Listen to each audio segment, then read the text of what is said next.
This podcast may not be suitable for young listeners.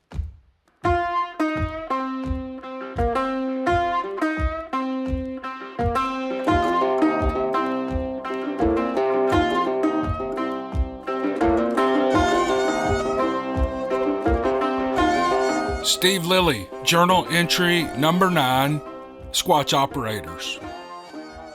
Hook and I love Chinese buffets. Lewis doesn't, but sometimes we can talk him into suffering through some egg rolls and lo mein. I had just filled my plate and was doing a balancing act, walking back to the table, hoping none of it would slide off in the floor. I made it to the table, missing only one piece of sweet and sour chicken. Lewis took a long look at my plate. "You eat like a pig, Steve." "Well, I'm hungry. If I ate like that, I'd weigh 300 pounds, Lewis said, shaking his head. "You already weigh 300 pounds, Lewis," I said, and shoveled a big scoop of General Tso chicken in my mouth. 400 then, Lewis said, grinning. "Give it a year or two, you'll hit 400, I said, laughing. "How did this conversation turn to me?" said Lewis. "Steve, how do you not put on weight eating all that shit?" asked Hook. "Good metabolism." The big man rolled his eyes and started for the buffet, but not before he said, "Next time, I'm picking where we eat." We had been away for 2 days. A job came up in northeast Arkansas that promised 4 squatches, maybe more. We were sanctioned to kill as many as we saw. We did our research on Monday, and we killed the squatches on Tuesday. Well, almost all of them. It was now 7 p.m. and we were already back in Memphis and $15,000 wealthier than we were this morning. We would have been $20,000 richer, but Hook let an old female go. I was starving as usual, and so was Hook, and so we stopped at a new Chinese buffet on Union Avenue that we had never tried. It was a straight shot after coming east over the new bridge, and I'd been wanting to try it. And 4 bites into my meal, I was glad we stopped. The hunt in Arkansas had not been flagged as urgent until last Saturday. Most of the squatches in that area stayed in the small strip of timber that grows in the St. Francis River Basin. Northeast Arkansas is stripped of woodlands to make way for rice and bean fields. The closer you get to the St. Francis, the more expensive it is to prep the land for ag products. The area is full of 100-year-old timber, and it floods all the time. There's enough timber left to provide habitat for a small number of squatches. For the most part, we always have work. Right now I have files on my laptop with intel on 4 clans that aren't causing any problems at the moment. If these files are not flagged as urgent, we can do our job on our timetable. And this gig in Arkansas would be the most difficult out of the 5 jobs we had at the time, difficult due to the St. Francis River Basin. We elected to get this tough one out of the way, and then we could go make some easy money. Things would change rapidly on this clan through that week, though. The St. Francis is a tributary of the Mississippi that dumps into the big river south of Memphis. At its headwaters in Missouri, it's a clear mountain stream. The closer it gets to the Mississippi, the muddier it gets. And by the time the waters reach Cardwell, Missouri, the water spreads out into a nasty, snake-infested swath of unattractive landscape. While in the basin, the remaining timber is small by comparison to the delta wetlands we know so well. It is a highly concentrated system of river channel, beaver huts, and several flood-controlled ditches. The maze of ditches will confuse a man if he's not familiar with the area. Luckily, it's only a short boat ride at most in any direction to find civilization. You can get lost, but not for long if you keep your cool. The area of natural bottomland is a narrow strip reaching south from Cardwell to Mark Tree, Arkansas, and it's a fairly long strip of woods, but you could walk the width of it in half a day. The intel we had on this small clan was that for some reason they had begun leaving the timber, going as far as Lepanto to raid the locals' trash cans and a few who owned chickens and the many who owned dogs. Everybody in this area has a dog. Just drive a gravel road and you'll see them all chained up in the backyard behind every single wide. Dogs are the poor man's security system. The Eye in the Sky has known about this clan for months. This group of mutant varmints has been classified as docile, not causing any trouble in the local area. Well, that changed when an older woman called the law claiming a neighbor had poisoned her dog. The sheriff's men had little doubt a meth head living down the road from the old woman had done something with the little dog, but they couldn't prove it. They had been out to the house to help settle some disputes. The case was forgotten the next day until another resident of the area reported that all of her chickens had been taken from the pen. Only a few feathers remained littering the ground. The chicken caper was written off as a predator doing what they do. However, the family claimed that they had seen two giant men, they looked like football players with their uniforms on, said the woman, running away in the cotton field. Her husband had popped off a few rounds from a shotgun to speed them on their way. Still, nothing that would lead anyone to think there was anything happening out of the ordinary. And over a 3-week period, reports were filed for multiple disturbances. Trash cans had not only been turned over but destroyed, shredded to be more accurate. Several dogs had vanished, and some were prize retrievers that duck hunters had spent thousands on. The event that moved this clan from docile to hostile was a report from a man who left his house early that morning on his way to his duck lease. The report read that he was traveling at a fast clip on a Gravel County road when out of nowhere 2 large male squatches popped out of the ditch. He didn't know what they were at first, but he would later. The driver said that he could have stopped, but he could see clearly the big things were carrying more than one dog under each arm. Knowing there was a dog theft crime spree happening in the area, he felt it was his civic duty to speed up rather than to slow down to miss the strange animal in his headlights. He clipped one of the thieves, knocking it into the left-hand ditch, causing it to drop several dogs. Apparently, the squatch had not appreciated the gesture because it got up out of the ditch, approached the now terrified driver, and slammed its fist down on the hood of the truck. There was a photograph of the vehicle in the file, and I had to laugh when I saw that the truck had to be towed. The beast had punched down so hard that the Chevy engine block had been punched out of the truck downward, breaking the engine mounts and coming to rest on the gravel road. The truck's bed angled up at 45 degrees with the boat still attached.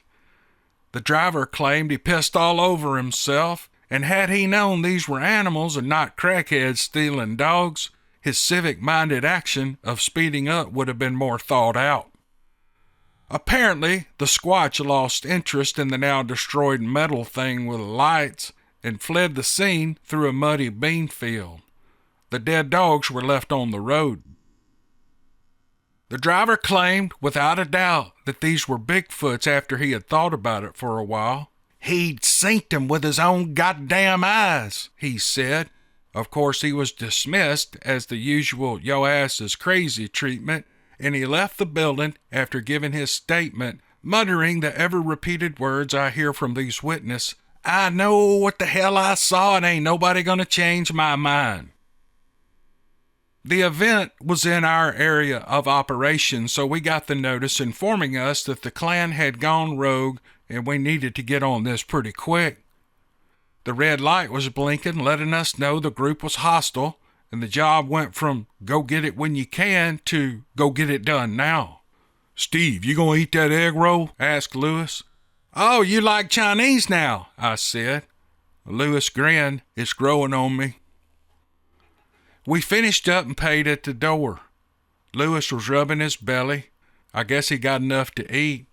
We were at the trailer park 30 minutes later, and Lewis walked into his trailer and Hook left in his big SUV.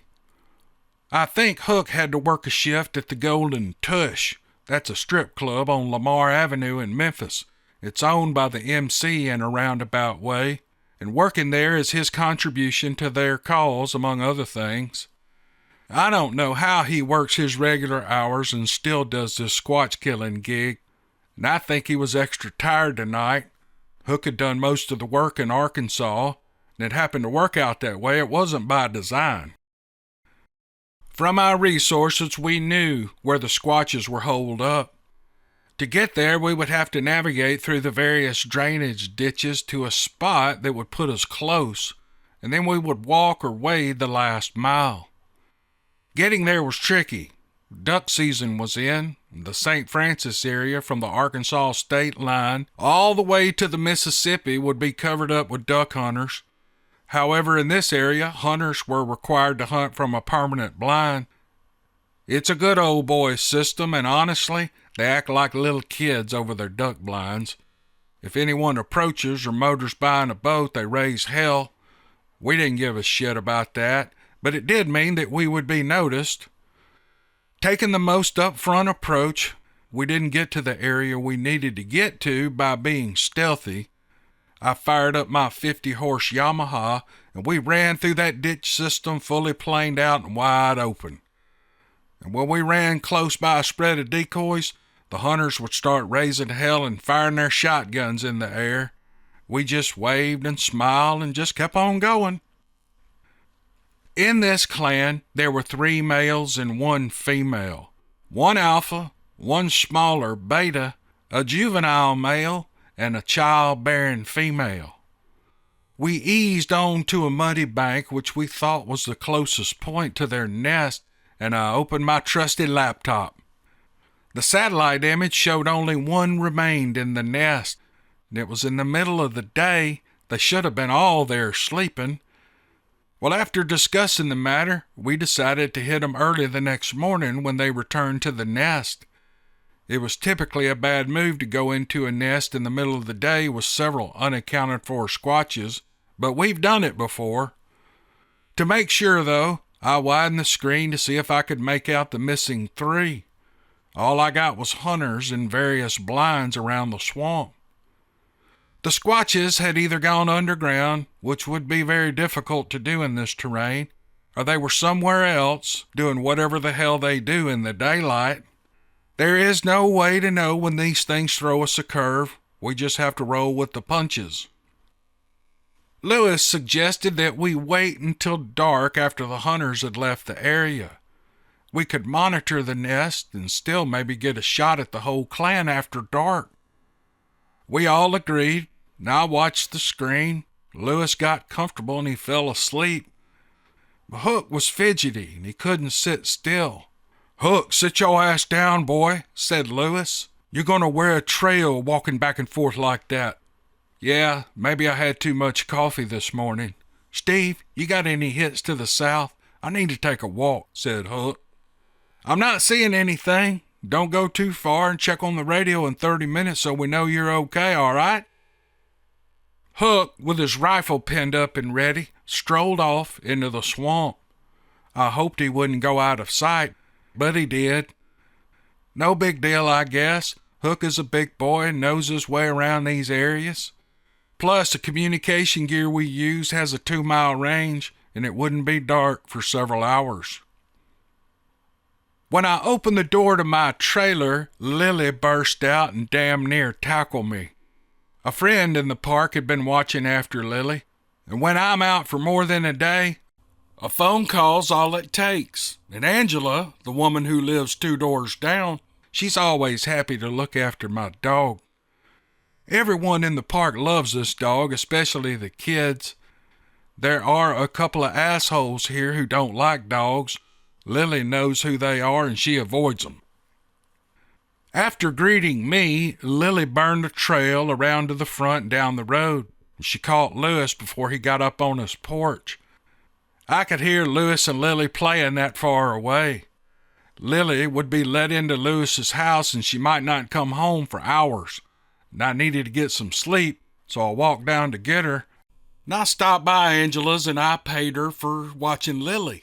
Steve, you don't owe me anything for letting that dog out. I'm tired of taking your money for nothing. Just take the cash, woman. Don't make me have to put you in your place, I said affectionately. Oh, I'm real scared, you big pushover. I wadded a 20 up and thumped it in on her kitchen table, and then I left. You're an asshole, Steve, she said. Lilly had been locked up in the house most of the day, so I clipped a leash on her as we walked off Lewis's porch. Steve, you can leave her here if you want, said Lewis. I need to walk some energy off of her. You two can have a sleepover later this week, I said. All right, I'm going to remind you. Our normal route around the area was a 30-minute stroll. That usually did the trick, but tonight she wanted to go longer than normal. An hour later, we walked back into the trailer park. The old man who lived 3 trailers down from me walked out to talk. Now, he was one of these guys who knew everything about everything, a walking dictionary. He is a permanent resident here, not like the transients who move in with lawn chairs and a card table, pay the first month's rent, and are soon evicted 4 months later because they stopped paying. Now, James had lived here for years before I ever showed up. Mostly, he left everyone alone. I guess everybody had become tired of his know-it-all disposition. Obviously, I had not learned, and he came for me 3 out of 5 times that I pulled into the drive. A conversation with him would go something like this. Hey, what you got there? Well, it's a deer. Where'd you kill him? In the woods. Well, that's a pretty small deer. Man, that's a 180-pound 10-point deer. What are you talking about? Yeah, I don't waste bullets on little deer like that. You just don't know where they are. Oh, really? Well, where are they? I asked. They're in the woods, he said. Or, how many ducks you got today? I got a limit. Scrawny-looking ducks. Did you kill them in the park? Yeah. Or, what you doing here with this deck? Well, I'm replacing this handrail. You ever built handrails before? Yeah. Don't look like it. You get the picture. We all know 1 or 2 of these smart-ass people who run their thumbs in their suspenders. Everything you do, you're a dumbass, and he's done it bigger and better. I hate him, but what do? To add to my hatred for this grimy old man, he had done some time in the joint for almost killing his old lady several years ago. Since then, I was told he beat up a couple more after he got out. He would sweet-talk 'em, spend a little money on 'em. He'd move 'em in, and when he couldn't control 'em, he'd whoop the shit out of 'em. He was too old now to attract a woman of any kind. Even the ones who lived for that turmoil avoided this asshole. But that's all I thought about whenever I saw him, and I figured he needed his ass kicked, but I wasn't going to jail for that. So I let him run his mouth, and I avoided him when I could. Lilly and I sped up, and I was doing my best to beat him to the porch and in the door, but the crabby old man caught me. Lilly bolted in the door. She hated him too. You boys been hunting? He said. Yeah. I don't see no deer. We didn't have any luck. Don't surprise me none. All right. None of y'all know how to find deer. You're wasting your damn time. Probably. If y'all grew up in my day, you'd know how to do it. And then, out of nowhere, an idea popped in my head. And I don't know where it came from, but I blurted it out before I thought. I tell you what, old man, I said, I'm heading up to Arkansas day after tomorrow. I got an extra permit for a 2-day hunt in the St. Francis Bottoms. Won't you go with me and show me a few things? There ain't no deer in Arkansas. The big deer over around Savannah on the Tennessee River. What the hell you wasting your time for over in Arkansas? All right, I said, I hate to miss a shot at learning from the best. Them licenses over there's too expensive anyway. Well, I lied, and I said, I told you I had an extra permit, and that's all you need. Well, somebody stole my rifle, fucking crackheads. I got a rifle you can use. It's already zeroed in. What is it? It's a 243. That ain't no damn rifle. I need a bigger one than that. All right, I got a 7 mag you can use. Might be too much rifle for you, though. You don't know nothing, boy. He rubbed his old yellow fingers through his filthy beard and thought for a minute. What time are we leaving? Be right here the day after tomorrow at 3 a.m. sharp. Well, I'll see you then. You better feed me, too. You know, these hunting lessons ain't cheap, he said, and he walked off to his trailer. I walked inside and I sat down at the table, and an evil grin creeped across my face. I was going to fix this asshole. It was late and I was still wide awake. I didn't need to be at work the next day, so I made a pot of coffee. I picked up the phone to call Hook and check on him. Loud music blared in the background when he answered. Hook was doing whatever he does at the strip club. You okay, brother? I asked. Why are you asking me that dumbass question, Steve? You're acting like my old lady, he said. Well, I'm just checking, I said. Apparently you're fine. Go get some sleep when you can. I'm off for 3 days after this. I'll sleep all day tomorrow. Talk to you later this week. Don't call me. I'll call you, said the big biker, and the line went dead. 2 days ago, when Hook walked off to take his stroll in the St. Francis River bottoms because he was fidgety, I became worried when he hadn't checked in for a couple of hours. So, acting like his old lady, I guess, I called him on the radio, and his reply in my earpiece were only clicks. Now, when danger is close, we have a mic click system that lets the other know that we can't talk. The series of clicks I got back from Hook were that he was observing a squatch and he couldn't make any noise. Later, he filled me in on what had happened. 30 minutes into his stroll through the cottonmouth nest in the mud, he walked up on a large beaver hut. He found a stump and he sat down and he waited to watch the busy beavers move in and out of the hut. Things like that are relaxing to us guys. To sit and watch things around you while you're being quiet is an activity many in this culture need to develop. The beavers never showed up, but the top of the beaver hut looked strange, though. Hook had looked at it for a long time, and to him it looked like a pile of moss piled on top of the hut. Well, beavers don't typically do that. He sat still and he watched it. It's a trait you developed hunting these things. But you gotta do it with your ears open to everything around you. Danger can come from any direction. Hook watched the object for several minutes, and when it finally moved, only a slight movement, of which body part he didn't know, it wasn't a pile of organic trash after all. It was one of the male squatches laying on top of a beaver hut. Well, this is not necessarily strange behavior. These swamp squatches will hide and wait motionless for hours waiting on prey. They also do it to go undetected by humans. For Hook to do anything now would be a mistake.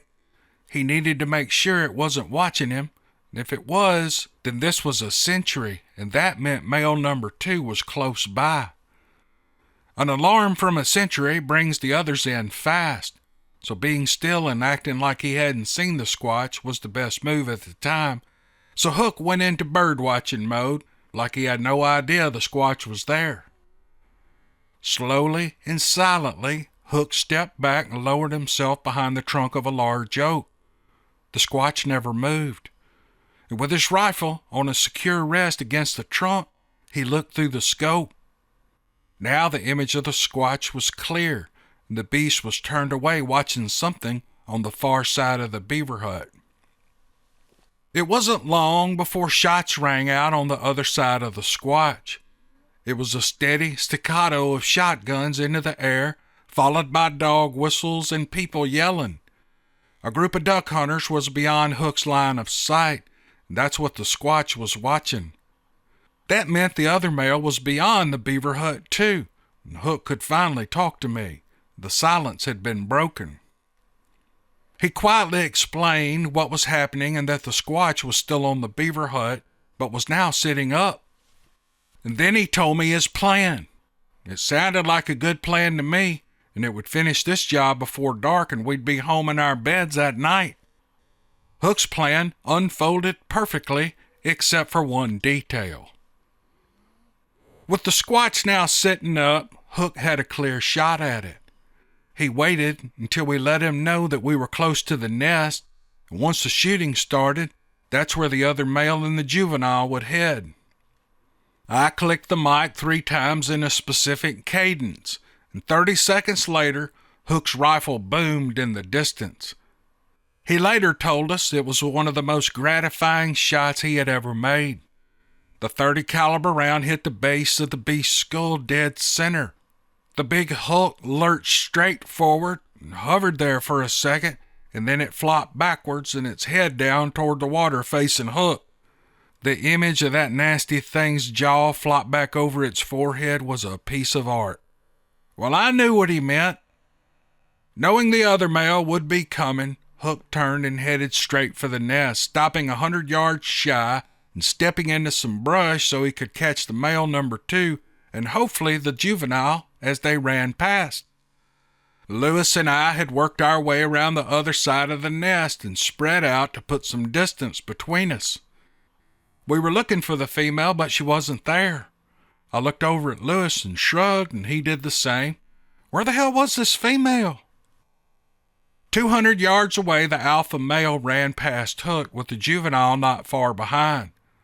Hook told us over the radio that the big male was headed for the nest and for Lewis and I to take it down while he set up on the juvenile that was lagging behind. Lewis and I ran full speed toward the nest, and we caught the big male as he approached. 3 shots from each rifle took him down. Within a second, Hook's rifle told us that the juvenile was now down too. And then we heard Hook shoot in another direction, not far out of line from the nest. The female that we thought was in the nest had exited at some point and was coming at Hook. He clipped her in the shoulder, and then she dodged and rolled, and she was gone in a flash. We all met up at the nest, and Hook had 2 heads in his sack. He was muddy and tired from wading out to that beaver hut and claiming the head of the first kill. Lewis was removing the giant melon of the big male that we had just killed. Hook told us about missing the female and that we now had a wounded Squatch in the woods. We couldn't leave her there. There was no greater danger to humans than a crippled Squatch close to human development. We waited all night watching that nest, but that female never showed up. By 3 the next afternoon, none of us could stand the cold anymore. We were hungry and wet and tired, so we gave it up. And after working our way back to the boat, we wove through the ditches to the bridge from which we had launched. We loaded the boat and headed for the Chinese buffet on Union Avenue. We would have to make another trip back to take down the wounded female. Thursday morning at 3 a.m., I walked out to start my truck, and there sat that asshole I had invited on a quota deer hunt in the St. Francis River bottoms. The temperature was 15 degrees. He had his old 1960s era hunting gear on. His current attire was a pair of Levi's jeans, a heavy McLeod-style coat complete with the fake sheep wool lapel, a big-ass Elmer Fudd-looking orange hat, and some lace-up fake leather boots. "Where's my rifle?" "It's my rifle, and it's in the truck." "Let me take a look at it." "Get in the truck," I said. "You got any coffee?" "Nope." We hadn't been in the truck 10 minutes, and he had smoked 3 cigarettes, thumping ashes in my floorboard. We were heading for the old bridge when he said, "I need some breakfast." I reached back into the back floorboard and pulled out a Hostess fruit pie that had been there since the summer. It was squashed flat and had dirt all over it, and I handed it over to him. Well, he waved his hand away at the pie and he said, "I need a hot breakfast." "It's this or nothing. We got to get to the woods," I said. "You don't know nothing about hunting. I'm fixing to show you." Yeah, you about to learn something about hunting, I thought to myself. For an hour, I heard about how stupid we are and how much we didn't know about hunting, and he was about to show me what a real man did in the woods. That was the problem, according to James. We were from a sissy generation. We'd all been raised up soft. None of us could drink as much as him, hunt as good as him, work as hard as him, and we couldn't hold a woman 'cause we treated 'em too good. "Give 'em a pair of new underwear every year at Christmas," he said. "They'll love you forever, and the rest of the year keep their asses in line and don't ever take no shit off a woman. Otherwise, they don't respect you. It's all right to slap one when she won't do right." So that's what was wrong with my generation. I wanted to ask him how his kids made out in life, but if he had the same views on treating kids like he did women, I probably would have shot him right there on the side of Highway 63. Nope, better not provoke any more of this blubbering idiot's philosophies on life. He was about to learn his lesson, and there was no need for me to do or say anything. "You always hunt out of a boat," he said while I backed it off in the water. "I don't hunt out of a boat. It gets me to where I want to hunt." When he saw me pulling on my waders, he said, "Are we going to be in water?" "Yep, better put your waders on." "I ain't got no waders. You're going to have to put me out on the bank." "Well, that's not a problem," I said, grinning in my mind. I could have reached the spot where we sat in the boat earlier in the week in 20 minutes. But instead, I rode that cranky old bastard around through the maze of ditches and channels for an hour. I wanted him to get real cold and feel like he was lost.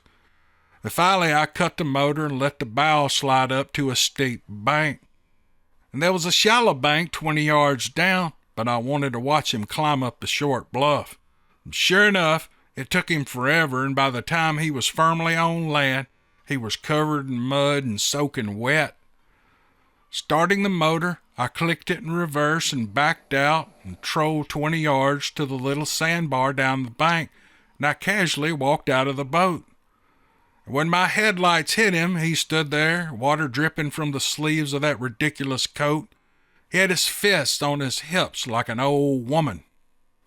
"Here's a rifle," I said, and dropped it on the bank, still in the case.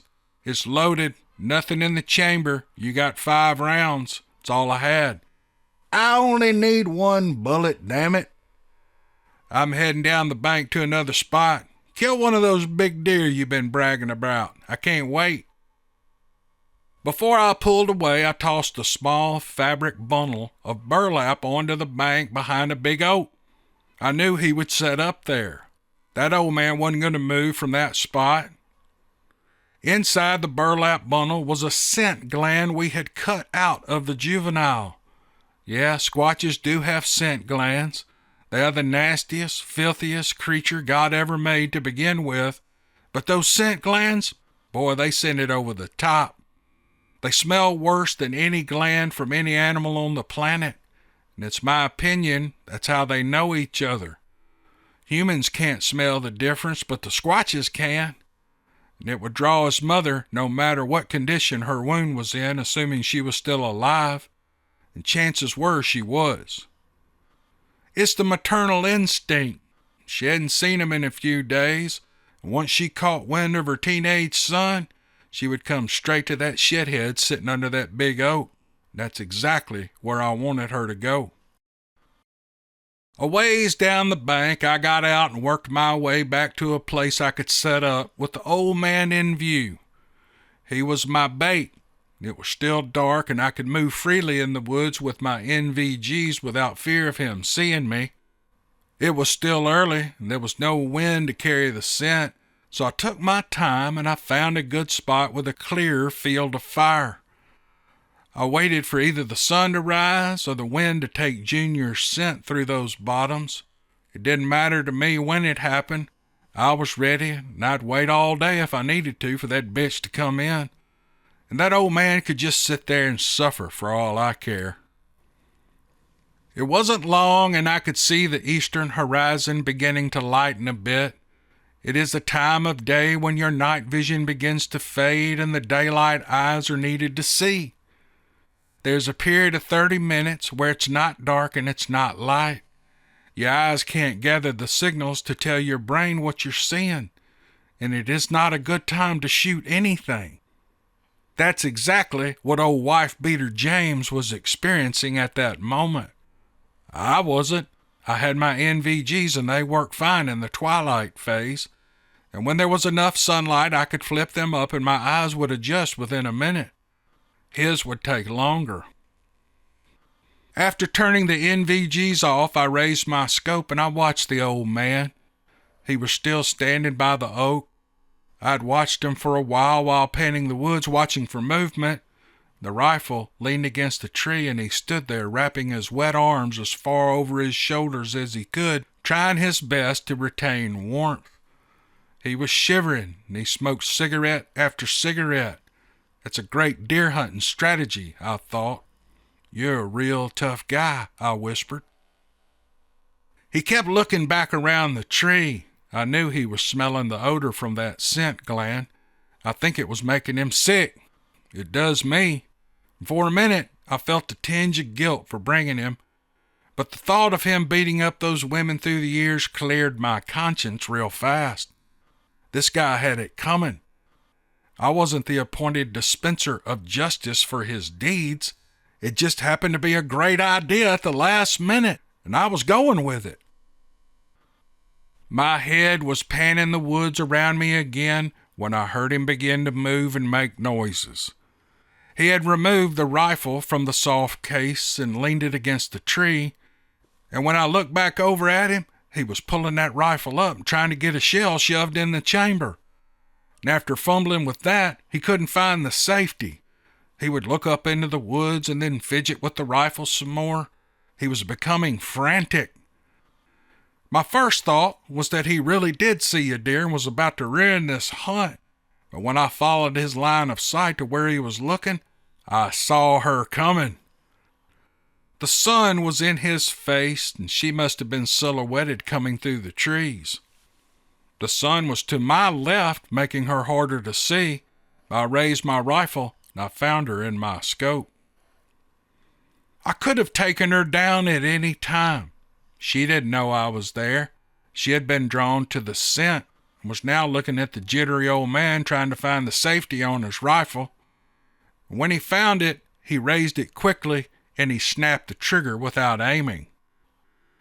The firing pin fell, but the rifle didn't go off.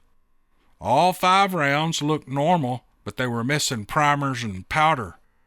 I didn't want that goofball having live rounds in the woods with me, plus it just added to his terror, and that's what I wanted.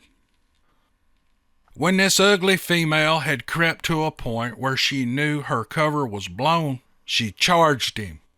I swear he sounded like a terrified old maid when he screamed. She was a few feet from reaching him when I squeezed off the round, hitting her in the neck below where I wanted the round to go. It still severed her spine and she fell limp like a sack of bones only a foot from old James.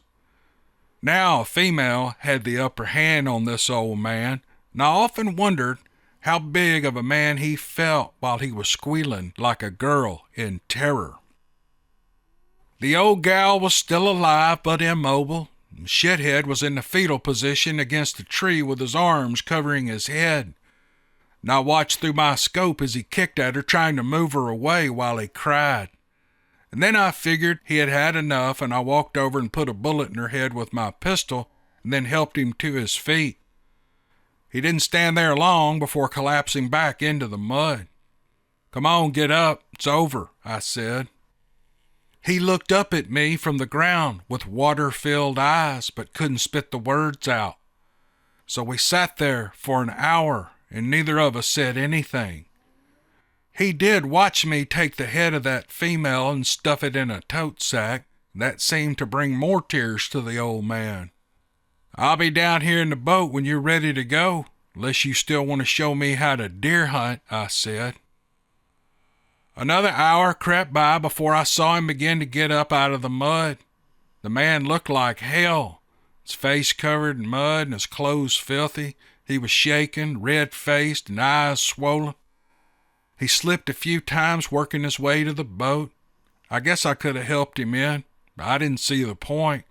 This was a real man, according to him. A real man fight monsters, right? I figured this real man could get in the boat by his own damn self. "You gave me a bad rifle. It wouldn't shoot," he said, finally now sitting in the boat. I had changed the bullets out after picking it up from the mud. "There ain't nothing wrong with this rifle," I said, and I handed it to him. "Go on, pop one off." He sat there on the front deck and stared at the rifle, and then it slipped from his hands and fell to the floor. I picked it up, and the 7-mag boomed through the forest. "Maybe you don't know how to work one," I said, and I started the boat and backed away from the bank. "I smell something horrible. Have you shit your pants?" I said. He couldn't even look at me. He didn't speak on the way home, and when I pulled into my drive, he wouldn't get out of the truck, and I walked over and opened his door and tried to pull him out. "Where's my house?" "Right there," I said, pointing in that direction. "You need to go clean your drawers and get a bath." He stumbled to his door and finally found his key, and he went inside. The lights never came on. Angela walked up, and she told me she had looked in on Lilly that day. I had forgotten to ask her to do that. I never forget those things, and I thanked her. She whispered to me that she thinks Lilly loves her as much as me. "Lilly loves everybody, Angela," I said. "She doesn't like that old bastard you just dropped off," she said. "Are you two buddies now? Say it ain't so, Steve. He is the meanest old coot I've ever met. Do you know how he treats women and kids?" "We're not buddies, but he won't be bothering people anymore. Trust me on that." Angela grinned, and she pulled me down to her size, and she kissed me on the cheek. "You need a shave, Steve," she said, and then she walked to her trailer. I called Lewis and Hook, telling them I'd taken care of the old hag in Arkansas and to make that payday $20K instead of $15K. Well, they were happy with that, but a little pissed that I went on my own. I told them it was an easy job, there were no worries. The next day was the last day of my week off, and there was still Saturday and Sunday. My plan was to do nothing until Monday at work, but read books and watch football. There was some game on TV Sunday, and I was half paying attention while I ate some spectacular red beans and rice with Lewis in my kitchen. And out my front window, we saw an ambulance roll past with lights whirling. We walked outside, and then from the back to the front yard to see which meth head had overdosed. The ambulance had stopped at James' house, and I wondered if he was dead from all that excitement, but he wasn't. They wheeled him out on a cart. He was strapped down to the bed. I couldn't make out all his ranting, but when he saw me, he went nuts. "There that sumbitch is!" He was pointing at me. Lewis looked over at me strangely. "Why is he pointing at you, Steve?" "I'll tell you later," I said. And while they lifted him in the ambulance, he was screaming and pointing at me. "That son of a bitch tried to feed me to a gorilla. Arrest him now, arrest him!" I snickered and got some satisfaction knowing that he was going to probably go to the mental wing of a public hospital. Probably the same hospital that he had sent the 3 innocent women after keeping them in line, as he put it. Old James never returned to the trailer park. I don't know what happened to him, and when I told Hook and Lewis the story later in the week, they laughed their asses off. And then they both started thinking of people that they wanted to invite on one of our hunts. We all know those people, don't we?